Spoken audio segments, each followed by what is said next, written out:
Welcome. I'm Kinetic Symphony. I hunt down and report on mysterious and weird, true stories, from glitches to the paranormal. Case file number 402, written by Biscuit Burrier 94. Honey, we need a Swiffer. But I repeat myself. Rewind about 30 minutes ago, and my girlfriend and I are sitting down, making a list of errands we need to run, and things to get. The list comes out to be 8 things.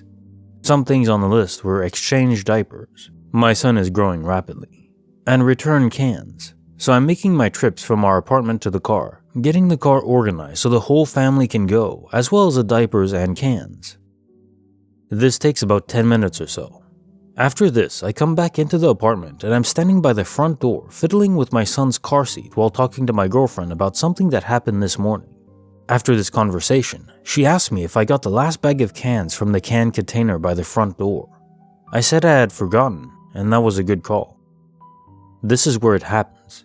As I finish fiddling with the car seat, I turn and walk to the container to remove the cans, maybe about 3 to 4 steps away. While walking with my back turned, my girlfriend says matter-of-factly, "We need a Swiffer." I pull out my phone and add Swiffer to my list without ever looking back at my girlfriend. I proceed to pull out the bag of cans from the container, tie the bag up, and look up at her when I'm finished looping, swooping, and pulling.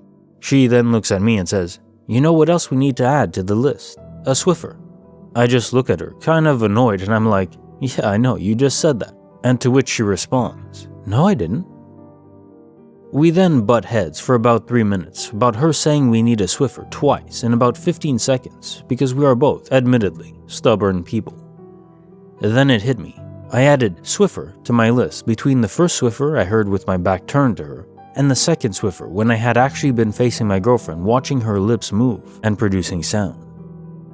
So I heard my girlfriend say, "We need a Swiffer," and then 10 to 15 seconds later, "You know what else we need to add to the list? A Swiffer."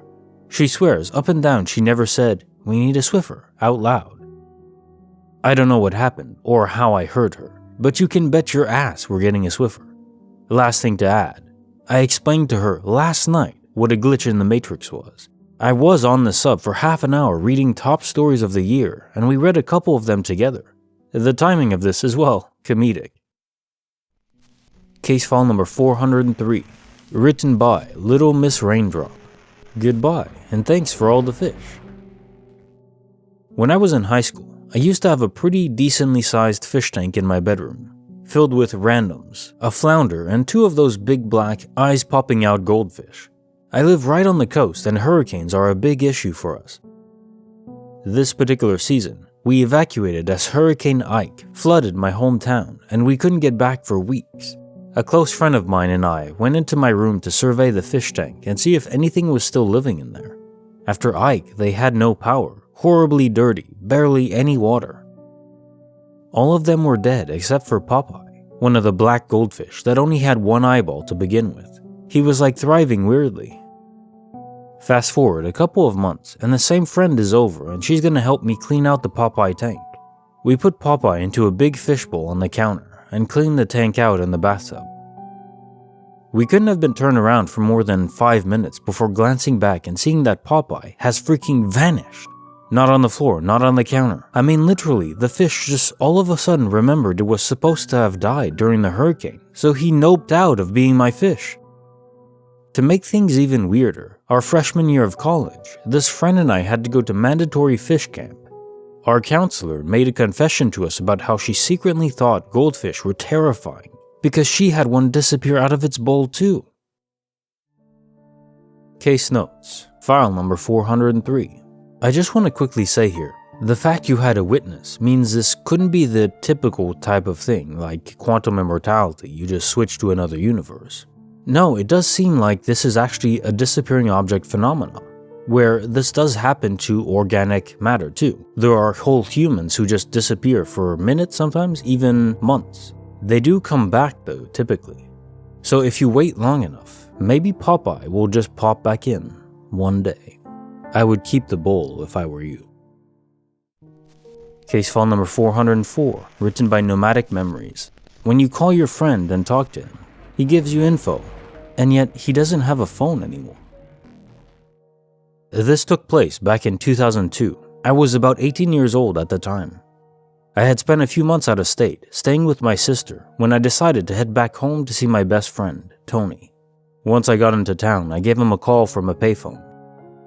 We spoke for about 20 minutes, and he was telling me how he left his wife, has a new place, and was seeing someone else.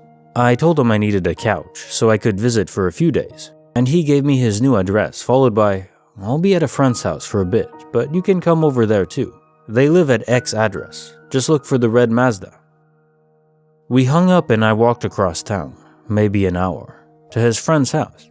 Once I got there, I found a lot of red cars, but not that specific address. I was still looking at each to figure out which one was the Mazda, but stopped when I heard a very distinct laugh. Me, shouting, "There's only one person I know with a laugh like that. Sup, chicken legs?" Tony had a girl standing beside him, and I walked over to greet them. Me, "Hi Becky, I'm Nomad." To Tony, dude, I still don't see the Mazda I'm supposed to find." "What Mazda? And how do you know her name?" "And oh, I broke up with Andy. I'm dating Becky now." "I know, you already told me that, and the Mazda you told me to look for." "What? When?" "On the phone, dude, literally less than 2 hours ago." I don't have a phone. It was shut off a few weeks ago when Andy and I broke up." "Huh? No, I just spoke to you. You live in a trailer by the bowling alley now, right? You left Andy because she slept with Mark. You met Becky at a party. You have a new job hanging chickens. You told me to come here to find you. Dude, I spoke with you. I know your voice. You even told me I could crash on your couch." "Yeah, that's all true, and of course you can crash. But I didn't talk to you on the phone. That wasn't me." Becky, "Tony, you know how you were passed out on the floor and talking in your sleep last night? I think you were talking to him." It turns out that Tony got really drunk and passed out face down on the kitchen floor.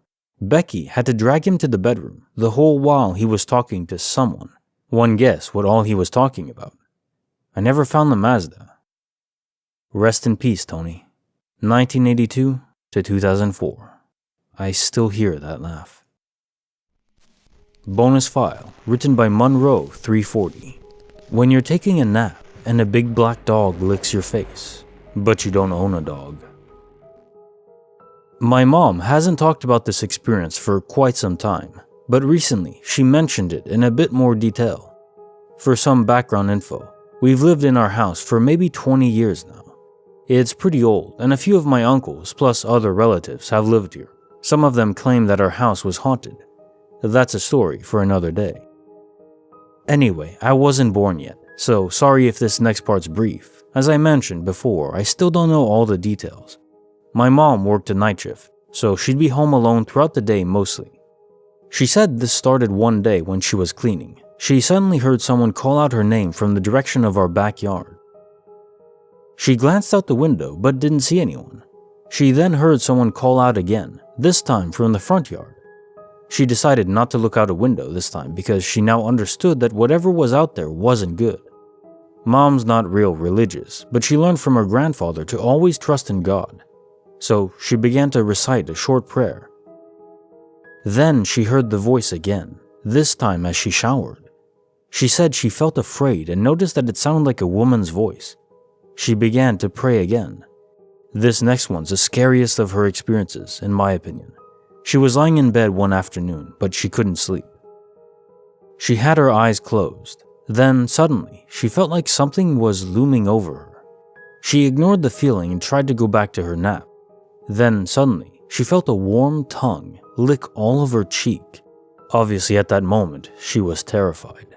She opened her eyes and saw a black dog about the height of the bed, standing there and panting. She closed her eyes, cried, and again began to ask God for help. I'm not sure, but I think she said that eventually she didn't feel the dog there anymore, but she still kept crying. Again, my mom has no trouble talking about this, as she always trusted in God, but I don't know all the details to her story. Once I get a chance to ask her more, I'll gladly fill this in.